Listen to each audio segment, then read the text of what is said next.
yun, ignore niyo lang po yung mga bashers, tapos iwasan niyo po ang magbasa ng mga comments po kasi possible, laking chances po na makabasa siya ng mga negative comments, and yun po pwedeng magpa-discourage po or magpaano sa naramdaman niya.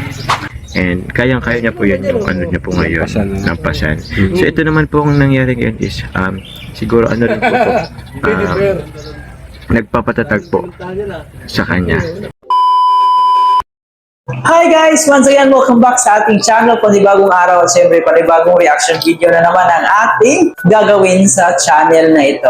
Welcome back dito sa ating Chloe TV. And unang-una, gusto ko lang magpasalamat sa lahat ng ating mga supporters. Maraming salamat sa lahat ng ating viewers, sa mga subscribers, sa walang sawa niyong pagsuporta. Maraming salamat po. At sa mga hindi nag-skip ng ads, pagpalain po kayo ng Panginoon. So, unang-una, bago natin simulan ang pinaka-reaction video natin, is gusto ko lang magpasalamat at palagi nating suportahan ang pinakaama ng Kalingap, si Kuya Bal Santos Matubang, si Ate Edna Vlogs, si Kalingap Rab, at si Jack Matubang. At suportahan din natin palagi ang mga Kalingap Boys, Kalingap Partners, and lahat ng charity vloggers sa Pilipinas. Huwag natin kalimutan silang suportahan kasi marami tayong mga kababayan na nangangailangan ng kanilang tulong. So sa pamamagitan ng pagsuporta natin, kahit maliit na bagay, may malaking tulong na po yun para sa ating ibang kababayan. At ito na nga guys, no, ang pinaka-latest update na ating pinakahihintay patungkol sa issue ni Carla. So dito kung saan ini-interview ni Olives TV si Kalingap Jomar kung ano na o kung kamusta na yung kalagayan ni Carla. And marami ding nakapansin guys, no, sa mata ni Kalingap Jomar or ni Papa Jones na sobrang malungkot yung pagmumukha niya. So talagang makikita natin na naapektuhan din ito sa pangyayari ni Carla. Alam naman natin yung feelings ni Papa Jones, no, na talagang ito ay napakaseryoso niya sa panliligaw niya kay Carla. At alam naman natin na hindi lang sa camera or sa kanilang love team pinapakita niya yung feelings niya, kundi alam naman natin na talagang kahit sa off-cam o kahit sa likod ng camera, talagang totoo yung kanyang nararamdaman para sa ating baby Carla. At ito nga guys, huwag na natin patagalin pa, panoorin muna natin itong video clips mula kay Olives TV. Huwag nyo rin kalimutan suportahan si Olives TV, isa din po yung Kalingap. Ayan, panoorin muna natin ang video ito. Nandito po si Papa Jones at i-interviewin po natin regarding sa mga nangyayari ngayon po sa social media. Grabe. And syempre lalong-lalo na sa kanyang partner na si Carla. And tatanungin natin siya kung ano yung magiging advice niya and masasabi niya sa mga supporters. And Papa Jones, ano pong masasabi mo ngayon sa sitwasyon po ngayon ni Ate Carla? Sa sitwasyon niya ngayon, kasi siya po sa mga hindi po nakalam, syempre po ngayon po medyo yun nga po, meron pong mga issue sa Carla, sa bashing po, napabash po ngayon. So actually ano po bang kahapon naman na ano po naman natin si Carla po na kumusta.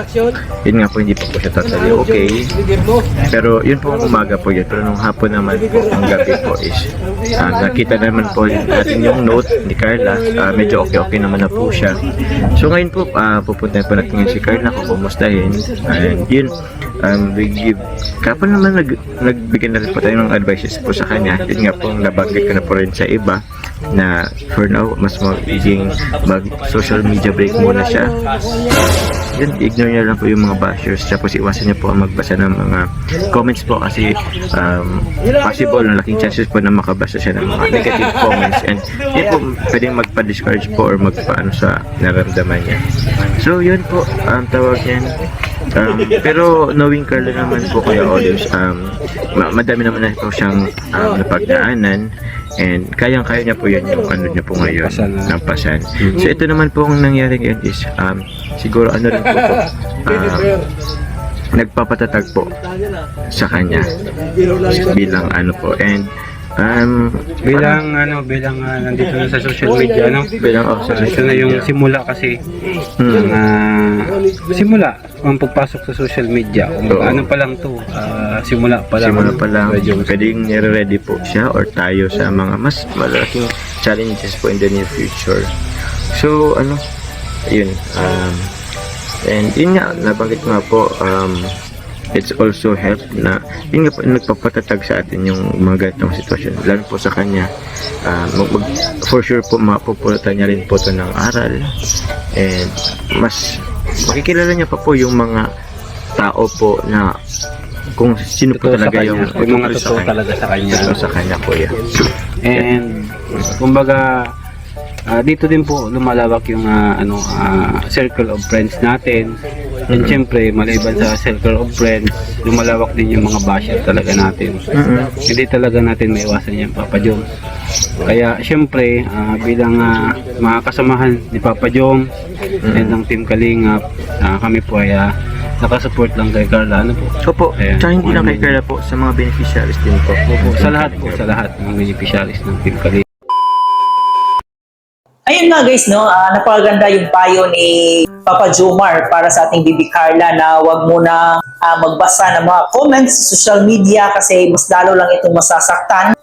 At yun, talagang sinabi ni Papa Jones na na-contact niya itong si Bibi Carla at nasa mabuting kalagayan naman ito. So nagpapasalamat tayo doon kasi nakayanan niya yung mga ganitong klaseng pangyayari sa kanya ngayon. No? So isang malaking hamon talaga ito sa kanyang pagkatao. Masasabi rin natin na hindi naman talaga niya deserve na mabash. Napakahirap lang isipin, no? Nasa kabila ng kanyang kabutihan at pinapakita sa atin, sa kanyang mga viewers, marami pa rin itong natatanggap na pangbabash. At yun nga guys, nakapag-update na rin ito si Carla sa kanyang social media at nagpapasalamat ito sa mga kanyang mga supporters, kanyang mga tagahanga na walang sawang sumuporta at nandyan palagi sa kanya. So lalong-lalo na ito sa mga Kalingap supporters na palaging nag-a-update sa kanya kung kamusta na talaga siya. So, ayan, nakapag-post na po si Carla and feeling ko talagang na-okay na siya, na nakapag-move on na siya. So, sana'y tuloy-tuloy na po yung pag-move on niya kasi alam naman natin na itong si Carla ay napakabait at mapagmahal sa pamilya. At sabi nga rin ni Kalingap Jomar na nandyan lang siya palagi para sa kanyang baby Carla. So sa anumang oras, pwedeng-pwede siyang kontakin nito at kung kailangan niya ng karamay, nandyan lang si Papa Jones palagi sa kanya. At yun nga guys, no, sa kabilang banda ay naglabas na rito ng mensahe yung mama ni Carla kung saan sinabi niya ito na makakaya ito ni Carla lahat ngayon kasi siya ay matapang. Sinasabi niya rin ito na malalampasan niya din itong mga pagsubok na to pag nananalig ito sa Diyos. Kasi yung Diyos lang talaga ang may karapatang humusga sa atin at ang Panginoon lang ang ating kasama sa kahit anumang pagsubok natin sa ating buhay. So napakaganda guys kasi makikita mo talaga na nagdadamayan ang isang pamilya. At alam naman natin guys, no, na talagang sobrang excited na tayo kung ano yung mangyayari sa part 41 ng Jomcar. So marami talaga nag-aabang na mga fans ng Jomcar. So doon muna tayo sa positive vibes. Just forget sa mga negative comments, mga negative feedback, sa mga bashing. So mag-focus tayo dun sa pinaka-best part, yung pagpapakilig at pagpapasaya sa atin ng Jomcar. At hanggang dito na lang muna guys yung update natin, no? And muli po, maraming salamat sa inyong panonood at kung di pa kayo nakapag-subscribe, huwag niyo kalimutan mag-subscribe sa ating channel. Paki-turn on na rin yung notification bell para mas updated sa ating mga reaction video. Muli po, maraming salamat.